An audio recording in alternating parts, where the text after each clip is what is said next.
Okay, here we go. Well, Andrew Davis, good morning. How are you? Good morning, John. Excellent. On a beautiful morning in Cairns, and you're about to go out to the Great Barrier Reef. What could be better? I am indeed, yeah. Well, you've been 6 months now in the role of CEO or Managing Director of Tiger Airways. Some in the industry might say you sort of inherited a bit of a poison chalice, but we don't want to hang around that and don't want to stay on that, because you're moving forward with Tiger and taking Tiger forward into its new future in Australia. Tell me a little bit about your objectives and how you're managing that. Certainly inherited a challenge, John, but I did go in with my eyes wide open, and we do have the full backing of our Singapore parent company, which was a key factor in my decision to join. Look, great bunch of people. Clearly we got in some trouble. The airline got grounded, but we've come back. Contrary to perhaps what a lot of people would have thought, we are back. We're back in the air flying. We've now got all of our 10 aircraft on sale. We'll be operating all 10 aircraft from October of this year onwards. We've announced our second base being Sydney. We've currently got 7 aircraft flying out of Melbourne. The other 3 will be flying out of Sydney by September. Last week I was down in Tasmania announcing that we're flying back into Hobart out of Melbourne from the end of this year. And this week I'm a very lucky person because I'm in the far north, and we came back into the Cairns market as of Anzac Day on Wednesday. So I came up on Friday, and we've got a very good service into Cairns. We've got a flight that arrives at about midday, leaves about 1 in the afternoon, gets back into Melbourne at 4 o'clock. So that's a really good service to offer this market, because I believe when we were in here before we were doing one of those red-eye specials. Yeah, which, and it didn't quite work, did it? No. One of the, not criticisms, one of the concerns some of the industry have been saying to me here is, look, great, fantastic, and they really do love the fact you're flying here daytime, so it's realistic time for the tourism business and so on, but only one service daily.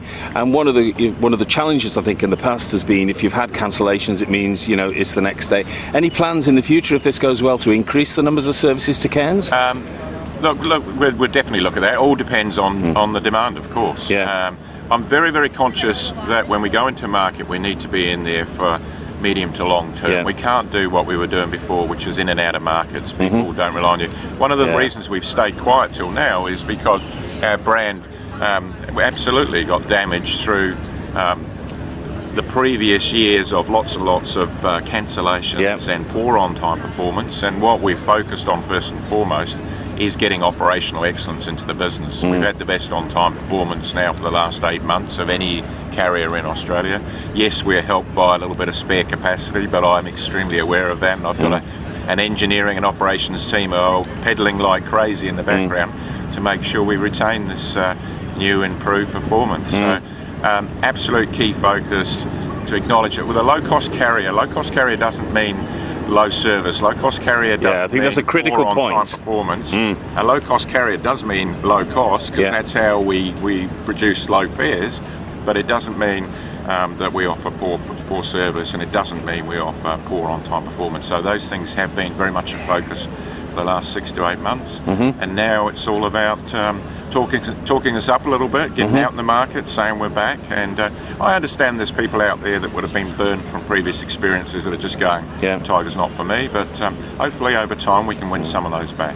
Now, a lot of this stuff I produce goes out to travel agents, and obviously they're a little bit concerned or reserved about booking Tiger at this point. I know there are whole other issues there about commission and all that sort of stuff, but what's your message for travel agents at the moment in terms of their clients going on Tiger and having the confidence to book Tiger? Well, in terms of confidence, in terms of safety, I mean, CASA would not have approved us to go back into the air. They wouldn't have approved us to grow back to full capacity. So, and I have a lot of confidence in the regulator here. The head of CASA, John McCormack, has come out personally himself 6 months ago and said he would travel with Tiger and he would take his family on Tiger as well. So from a safety perspective, I can assure you I wouldn't fly Tiger if I didn't think it was safe. I wouldn't let us go in the air. I mean, I've got 20 odd years of experience in the airline industry. I'm fully aware of safety. The on-time performance we've delivered in the last 8 months speaks for itself, and I'm very conscious when you've got a tarnished brand, it's no good talking up the talk. You've got to get out there and actually walk the walk and demonstrate that you're back, and you're back as a reliable service. To the travel agents out there, look, my challenge to you is, here's my challenge to you. I was in Hobart last week. Now, before I went down there, I jumped on Webjet on Friday, and the cheapest flight from Hobart to Melbourne on the Sunday was $268 with any carrier, Jetstar, Qantas or Virgin. Yeah. And the cheapest flight, Hobart-Sydney, one way, was $344. Wow. The Tasmanian market, and we launched with $45.95. That's a big contrast, isn't it? Yeah. So it's over to you, travel agents. I mean, you decide. Right? We're out there. We've got a reliable product. We're back.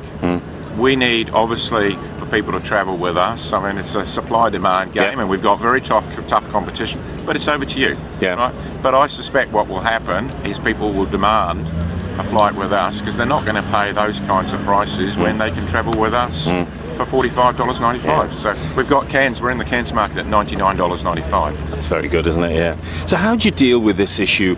That people still expect, incredible service, and they still expect that if they get a cancellation, they're going to be put up in a hotel for, 2 nights and all this sort of stuff, and yet they're paying $45 or $49 or $99. How do you deal with that challenge in terms of matching the expectation and the delivery in terms of what a low-cost carrier is all about? Because this issue's been dealt with in Europe, they're used to it.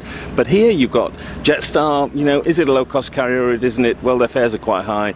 We've got Virgin now that sort of remorphed itself into what I might call a sort of legacy type carrier scenario with different classes of travel, whereas you guys are clearly a low-cost carrier offering very low fares.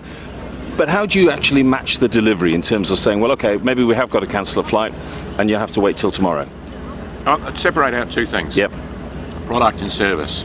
Increasingly this market gets the product, right? But we have to do a better job of educating them. I accept that. We've got to be clearer on our website when people book with us.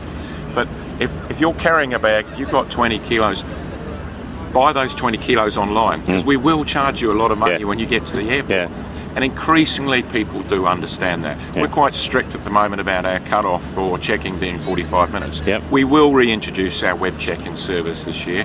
We will introduce a mobile booking and check-in service. We've got to make better use of technology. Yeah. We'll be launching social media strategies and Wow. doing a lot of things online to make it easier for people to book with us. The product is the product. Yeah. I had somebody write to me the other day and say they didn't think it was right we didn't offer a cup of tea.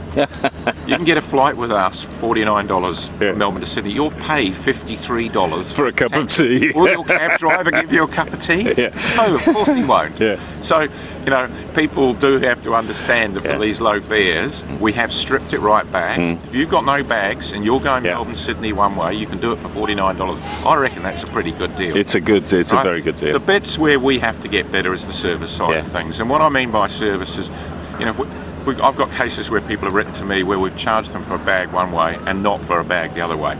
Those things we have to clean up. Yeah.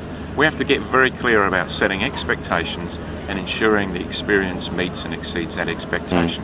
But the expectation shouldn't be that you're travelling with Singapore Airlines and you're going to get the full service. So I acknowledge we've got a job to do there, but that's why I differentiate from product and service. We've got to educate the market on the product. But then we've got to make sure that what we promise we deliver on. Yeah.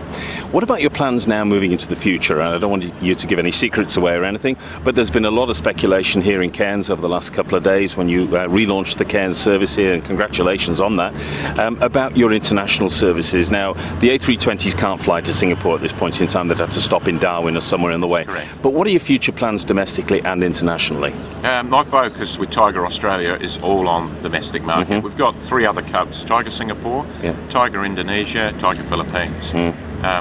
They've all got their own challenges in their markets.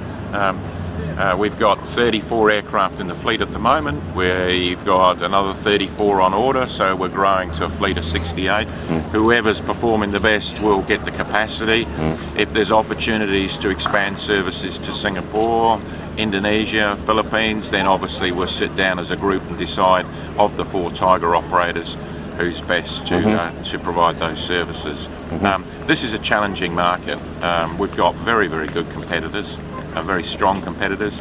We've obviously got to work hard to find our niche, and we need support of people out there when we put on services. They've got to come and give us a go, and they give us a go, we'll stay around, and that's better for the Cairns market, it's better for the Hobart market, it's better for the market in general. I mean, there's no doubt about it that when we weren't in the market, the dynamics changed, and They I won't did. say anything more than that. People can do their Okay, own research. yeah. But Let me ask you a final question, just in terms of clarifying ownership, okay? Yeah. Because people continuously say, oh, Tiger's owned by Singapore Airlines, Tiger's owned by this, Tiger's owned by that, okay?